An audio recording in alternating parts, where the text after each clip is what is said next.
2 வாரத்துக்கு முன்னாடி நான் வீட்டு வாசப்படியில் வந்து குட்டி குட்டியாக இருக்கிற பாட்ஸ் எல்லாமே வாங்கி எனக்கு தேவைப்படுற செடியெல்லாம் வச்சுருந்தேன். இந்த பாட்டில் வந்து நான் வாடாமல்லியோட நாற்று வந்து கிடைக்கல, அதனால விதை தான் போட்டிருந்தேன். வச்சதுக்கு அடுத்த நாள் எனக்கு நாற்று கிடச்சிச்சு. அதுவும் வச்சு இப்போ உயிர் பொழைச்சி பூ பூக்கும் ரெடி ஆயிடுச்சு. இந்த செடி எல்லாமே பார்க்கறதுக்கு ரொம்பவும் ஹாப்பியாக இருக்குது. நம்ம மொத்தமாக வந்து ஒரு 8 செடி வச்சுருந்தோம், எல்லாமே வந்து உயிர் பொழைச்சிருச்சு. இது வந்து பார்த்தீங்க அப்படின்னா திருநீர் பத்திரி செடி, அதுக்கப்புறம் அங்கே மேலே கற்பூரவள்ளி எல்லாமே உயிர் பொழைச்சி ரொம்ப க்ரீனிஷாக இருந்துச்சு. நம்ம வெத்தலை செடியுமே நல்லா வரணும்னு சாமி கிட்ட வேண்டிட்டு வச்சிருந்தோம். நம்ம நினைச்ச மாதிரியே வந்து இப்ப முன்னாடி கிள்ளி விட்டு இருந்த தளவுல எல்லாத்துலயுமே வந்து இப்ப பச்சைலையா நல்லா துளிர் விட்டு வந்திருக்கு. வெத்தலையுமே நல்ல கொடியா வளரட்டும், நம்ம அழகா முன்னாடி தோரண மாதிரி பண்ணிடுவோம். இது வெள்ளிக்கிழமைங்கிறதுனால வேப்பலை உருளையில் போட்டு வச்சிருக்கேன். அதுக்கப்புறமா தலைவாசல் எல்லாமே வந்து சுத்தமான தண்ணி வச்சு தொடச்சு மஞ்சள் குங்குமம் வச்சு அதுக்கப்புறம் எங்கிட்ட இருக்கிற பூக்கள் வச்சு அதையும் வந்து அலங்கரிச்சாச்சு. நான் வந்து துளசி செடி வச்சிருக்கிறதுனால அதுக்கு முன்னாடி ஒரு விளக்கும், இந்த சைடு கற்பூரவள்ளி வச்சிருக்கிறதுனால கற்பூரவள்ளிக்கு ஒரு விளக்கும் போட்டு அதுமே வந்து ஒவ்வொரு பூக்கள் போட்டு அதையும் அலங்கரிச்சு, துளசி செடி வச்சிருந்தா கண்டிப்பாக வந்து விளக்கு போட்டு தான் வழிபடணும்னு சொல்லியிருந்தாங்க. அதனால நான் வந்து டெய்லியும் ஈவினிங் டைமில் இருக்கும்போது நான் வழிபட்டுருவேன் விளக்கு போட்டு.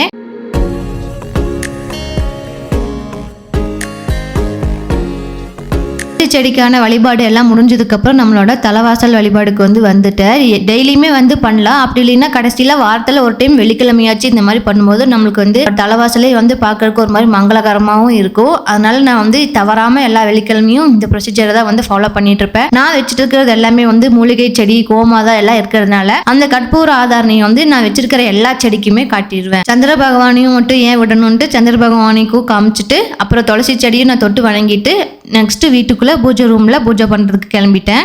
இன்னைக்கு பிரசாதமா சாமிக்கு வந்து நான் கல்லையும் நாட்டு சக்கரையும் வச்சிருந்தேன். குலதெய்வம் அம்மன் கிட்ட வச்சுட்டு அம்மன் கிட்ட இருக்கிற ஃபர்ஸ்ட் காமாட்சி விளக்கை ஏற்றிட்டு அடுத்தது முருகர் கிட்ட இருக்க விளக்கையும் வந்து ஏற்றியாச்சு. வெள்ளிக்கிழமை நாள் இந்த மாதிரி தெய்வீகமா சாம்பிராணி எல்லாம் வீட்டுக்கு போட்டு இந்த மாதிரி சாமி கும்பிடும்போது நம்மளுக்கு மனசுக்கு வந்து ரொம்ப இதமா இருக்கும். சாமிக்கு வச்சிருந்த பிரசாதத்தை சாமிக்கு வந்து ஊட்டி விட்டாச்சு. சாமியை எல்லாம் நல்லபடியாக கும்பிட்டு நான் வந்து என்னோட கணவர்கிட்டையும் காலில் விழுந்து ஆசீர்வாதம் வாங்கிடுவேன். அதுக்கப்புறமா குங்குமமும் கொடுத்து என்னோட நேரில் வந்து வச்சுட சொல்லுவேன். அவரும் அதே மாதிரி வந்து வச்சுடுவார். எல்லா வெள்ளிக்கிழமையும் இது என்னோட ரொட்டீனாக இருக்கும்.